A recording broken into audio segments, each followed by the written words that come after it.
One of the most exciting appointees is Pete Hegseth. Pete Hegseth is an Army vet, Fox show host, and happens to be somebody who's my friend and somebody that I respect a lot and I spend time with. In fact, Yocheved, I actually didn't see in the folder the video that he did with me. If you could send me a link to that, I'll put that up. But in the meantime, here is Pete Hegseth talking about Israel in Israel at the King David Hotel. Jennifer and I and others had a chance to go see the Western Wall of the Temple Mount, the Western Wall tunnels, so much of the old city. And as you stand there, you can't help but behold the miracle before you. And it got me thinking about another miracle that I hope all of you don't see too far away. Because 1917 was a miracle, 1948 was a miracle, 1967 was a miracle, 2017, the declaration of Jerusalem as the capital was a miracle, and there's no reason why the miracle of the reestablishment of the temple on the Temple Mount is not possible. What happened? Did you hear that? What was that? Let me just rewind that. I just Yeah. want to make sure I got this. Hold Go on back. a second. Yeah. This is the Secretary of Defense of the United Of States. the United States of America. By the miracle of the reestablishment of the temple on the Temple Mount is not possible. Well, that's exciting. Yeah. I don't know how it would happen. You don't know how it would happen, but I know that it could happen. He's the nominated Right. Secretary of Defense, Pete Hegseth. Calling for the and Beit HaMikdash in Jerusalem. He's like, well, why can't that happen? If the reestablishment of the Jewish state happened, why can't the reestablishment of the Third Temple? Okay. This is what I'm talking about, though, Yishai. Do you know what I'm saying?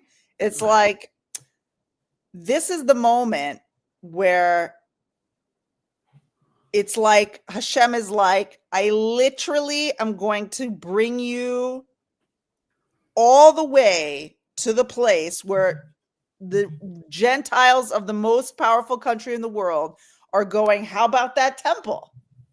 Right?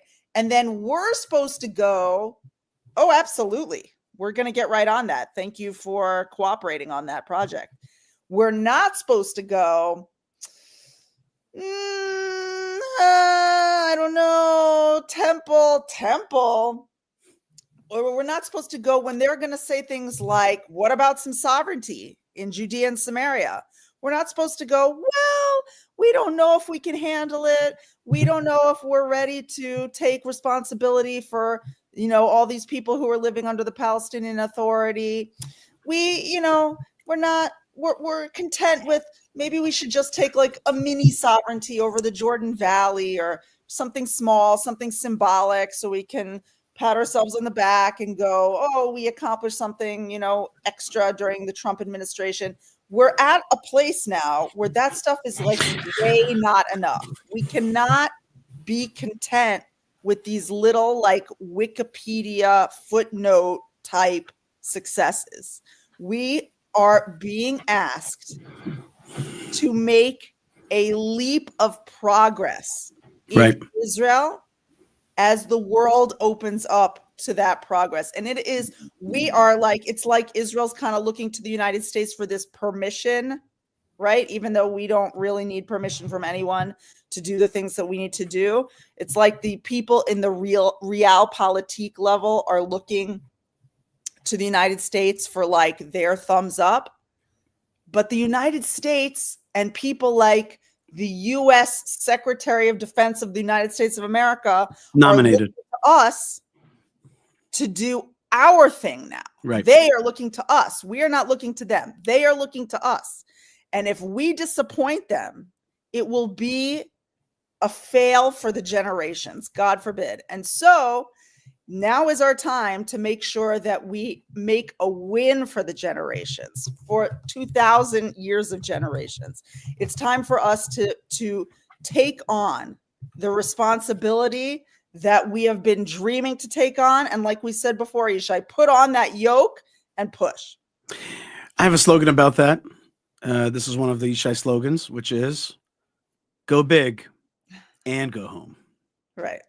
Go big, and that's what you're really saying. What you're really saying right now is it's time to go big. This is a moment to go big. It's Right. just not a moment to get small gains and to think that, like, okay, if I could get the small gain, then good for me. You know, the world is complex, the situation is complex, there's a lot of balances. This is not that kind of moment. This is not that kind of moment. You're right. You're right, Malka. And Jews, a lot of times we've got this modus, which is, I call it Yaakov. You know, it's like, I'm a Jew. I'm in a court. I'm the Jew in a foreign court, and I got to navigate the many powers and things. But you have to transition between Yaakov and Israel and Israel. And when you're in the land of Israel and reconstituted in your land, you got to be big. You got to go home and go big and go home. Right. And that is the ethos today. Here in Israel, I have to say that we have made major leaps and bounds in our sense of possibility and bravery over the last year. This war has been brutal. Let's just be honest. It's been brutal. I have here the names of 3 soldiers who were killed in the last day. Idan Kenan, 21, from Ramat Gan. Yogev Pazi, 22, from Givot Bar. Noam Eitan, 21, from Hadera. Okay? We have paid in blood, literally, but the country, its mindset has expanded.